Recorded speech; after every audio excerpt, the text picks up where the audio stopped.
Hello everybody, this is Mateo and it has been a very long time since I've last done this. So please excuse me if I'm kinda slow starting out here. Although I think I still remember the plan that I left myself with from the last recording session, which was basically go down to, Banjo? Drop down please. But to go down to this crazy... My game just froze. That's a great way to start off. Okay.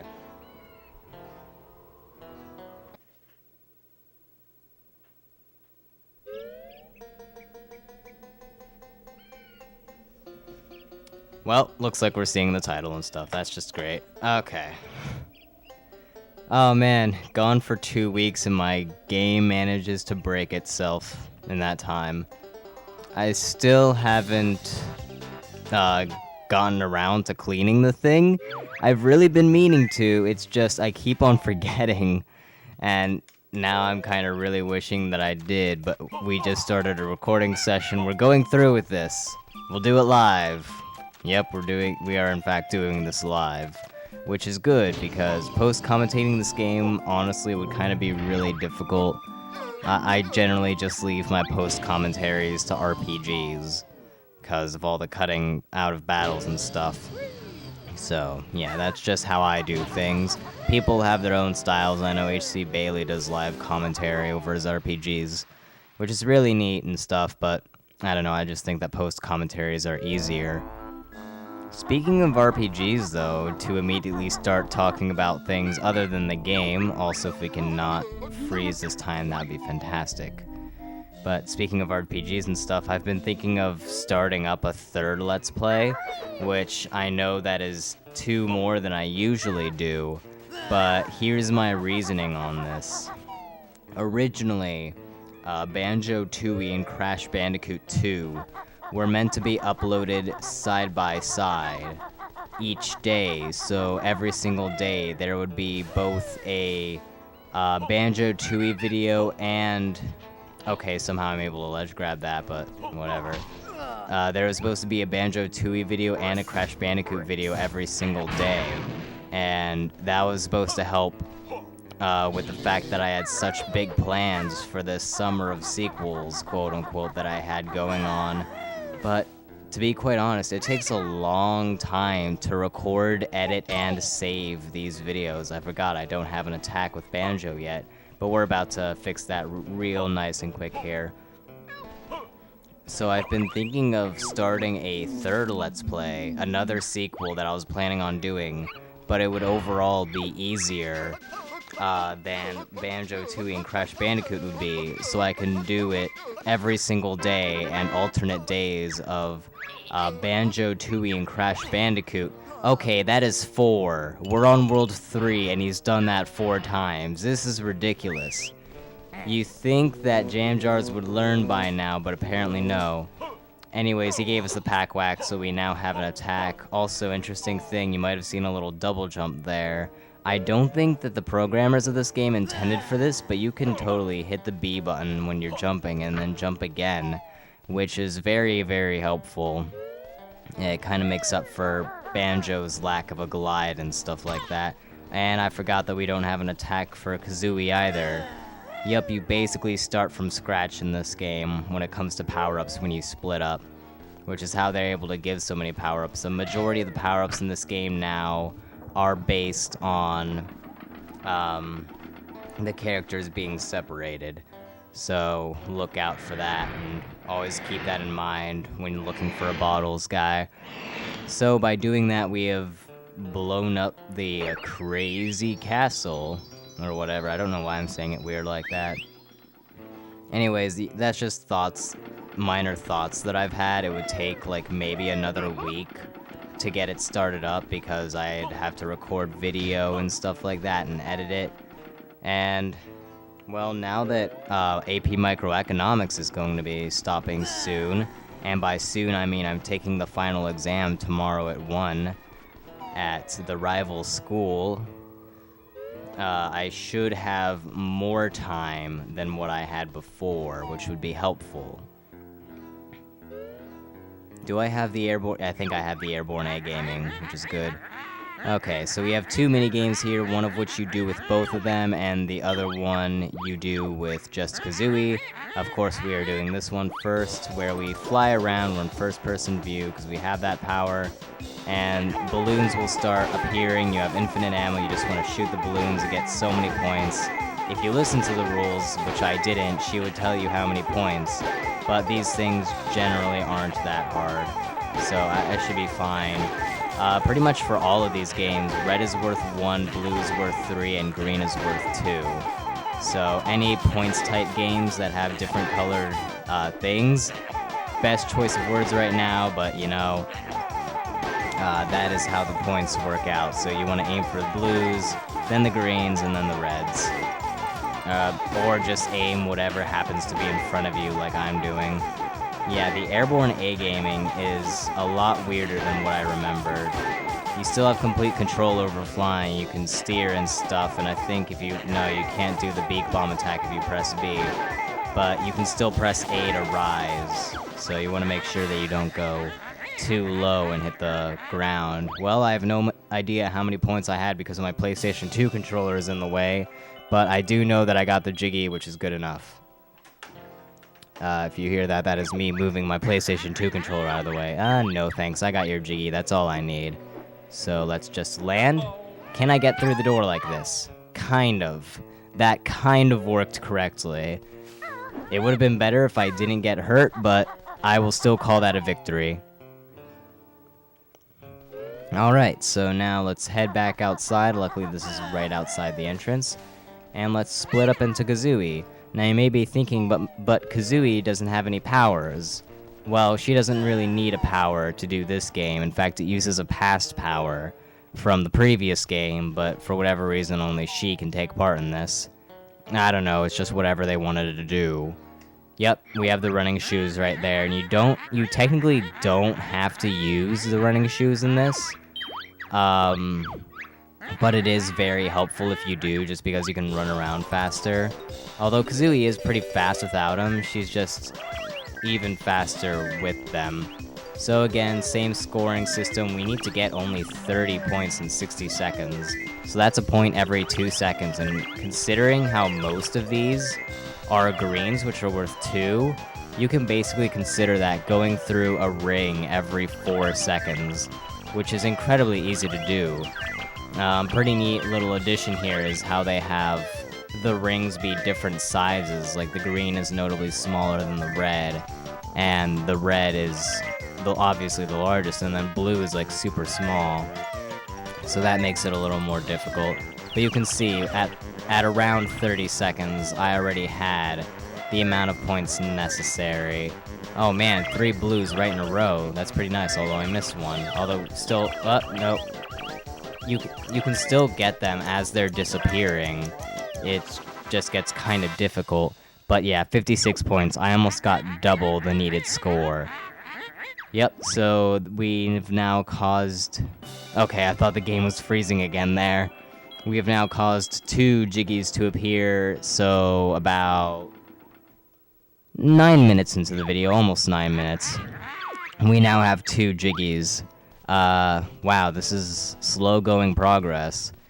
Like I said, this game's going to be a lot longer than Banjo-Kazooie. If this was Banjo-Kazooie by part 9, or this is actually part 10, by part 10 I'd be almost halfway done, I think. Maybe, yeah, about halfway, maybe. Because those later worlds really did take a long time. I don't remember exactly how many parts my Banjo-Kazooie Let's Play took me. I want to say it was about 20. So yeah, this game is much longer than the first. Okay, so let's just jump right on up here, grab 1, that's 25, and grab 2 for number 26. So, really quick Jiggy grabs, although they did take some mini games to get. So how many is that in total? Again, I don't really remember. 5 out of 10. Okay. Next major matter of business that comes to mind is turning into Mumbo, because there are a lot of rides that need power, and he is just the guy to supply that power. So, oh man, just get him out of there. I forget how you get up to Wumba, which is great. That's perfect. I think, yeah, just right over here. Okay, forgot about that guy. That didn't go well. But yeah, just sitting here finally recording again after like a week and a half, 2 weeks, whatever. I honestly forget how long. I just haven't had too much time to record or edit or whatever, and in those times that I did, I was like too tired and just felt like playing a different game or whatever, and I didn't have to worry about all that other stuff. Don't want to actually go into Wumba's hut. I want to instead... Okay, it is freaking hot in here. I don't know if you'll be able to hear this, but I'm turning on my fan for a while. I set up my fan right next to me just in case, because my room does normally get super hot when I record, because I have the Dazzle running and that produces heat. I have my computer running, that produces heat. And then I also... Oh, there's a empty honeycomb in here. Alright. Is that 3? Because I remember not remembering where any of them are. That is 2. And I've gotten 2 this episode. The one that I knew about, and that one. Oh, I remember where the 3rd is. Yeah, we're fine. Okay, so let's just become Mumbo and do some magic throughout the place. Yep, we've got a Globo. Go ahead, take it. We're gonna have this conversation every single time. Is it just me, or is Mumbo more red? I don't think that this lava is really doing well for your complexion there, Mumbo.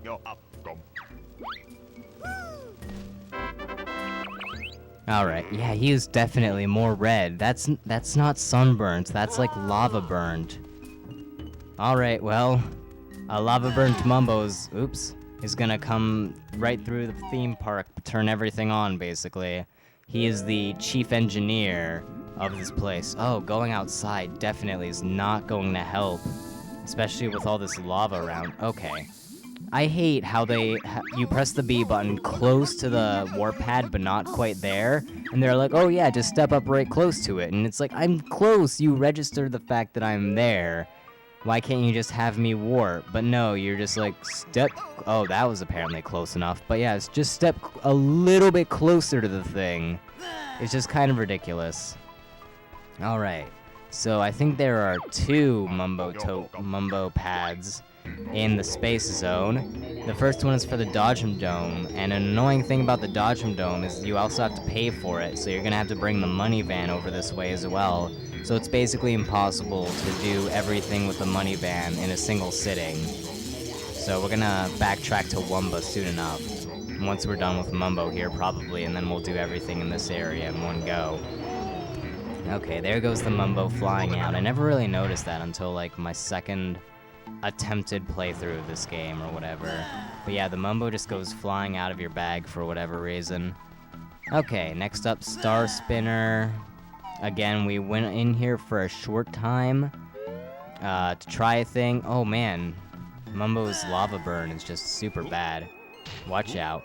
Okay, just right in here we can power this thing on, activate all the platforms. This will make all the platforms rise up to a planet that has a Jiggy on it, and it is actually possible to do this with Mumbo, although it is incredibly difficult and annoying, and we're going to be here again as Banjo and Kazooie anyways, so I'm just going to wait to do that, because it's just overall easier. Oh. Okay, that was really worried. I saw my microphone's... I screwed up that line, darn it. I saw my microphone's light flash before its eyes. Oh, Star Fox. I almost said Star Wars, but Star Fox. What a great game. I used to play that game all the freaking time when I was a kid. Like, when I was younger, until we got the Wii, we had very few games for a system, like maybe 7 or whatever. But I only played like 3 of them ever. And for 3 or 4 or so. Well, for the Nintendo 64, there were 5 of them. And it goes Super Mario 64, of course, and then Donkey Kong 64, Spider-Man 64, and then I forget the exact name of it. Also, where's another? I think there's one at the Area 51, and this is the closest one. Spider-Man 64, Donkey Kong 64, and Super Mario 64, I think, are all the ones that I mentioned. And then there was also this game, I think it was like Bubble Bobble or Bust a Move 2000 or something like that. I honestly don't remember. It's that game where you like have the little catapult thing at the bottom of the screen, and then you shoot different colored balls, and if you get enough of the same color matched up, they will blow up or whatever, and then you can do some weird combo things or whatever. I barely remember that game, and I don't have it, so I don't know. And I think there was one more. Spider-Man. Well, that was a really weird one that I doubt anybody else has played. I want to say that's it. Ooh, Saucer of Peril. I am looking forward to this. Where's the other side of the, I think it's in the Western Zone. Yeah, I think so. We'll go there soon enough. Okay. So I think that's that with Mumbo, pretty sure. I want to say that there was one last game, though, that I used to play all the time as a kid. Oh, well. Oh, Star Fox 64, the one that started that whole conversation. Oh, so good, so good. Mumbo Skull, right. So yeah, those 5 games I would play all of the time. And whenever one of them got too difficult, like for instance Donkey Kong 64, I would always quit around the 4th world just because it was way too big for my young mind. And it was also a water world, so that didn't help its case. So yeah, all those things. So I'd always quit around that, and then I'd start playing Star Fox 64. And then I would play that for a while. Although I would never really get that far in that game because that game doesn't have a save feature, and back then I was limited to only playing video games for like 30 minutes a day because my parents wanted me to do other things like read and play outside. And well, we all see how that went for them. Now we want to go to Space Zone. Oh wait, we gotta go to Wumba and turn into the van and pay for the thing, right? Let's do that. But those 5 games, so I would get not very far in Star Fox 64, and I never understood the whole saving thing behind Spider-Man 64, because like I knew how to save the game, but I didn't know how to load the game. And even when I first played it for the first time in forever, like 10 years later or something, when I got the game up for this Nintendo 64 that I have, I was still a little baffled by how to load the game for like a minute until I tried some things and eventually figured it out. Because you have to like go to the user data list or whatever and then load the name, and then you can hit load game and it'll work. It's weird. And then Super Mario 64, I would get, I don't even know how far. I think I got to varying levels of progress in that game because I remember seeing the 3rd floor, the final floor. But I don't know if that was me playing on my dad's file or something, because I just don't expect me to get that far in any of the games that I played, because I really was not that great of a gamer, and if it ever got too hard, I would just like stop for a while and then start over.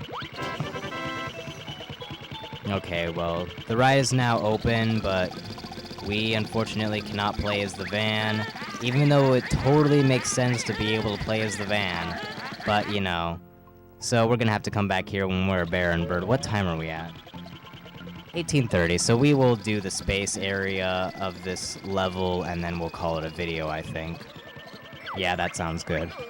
And I think that's pretty much it for my story there.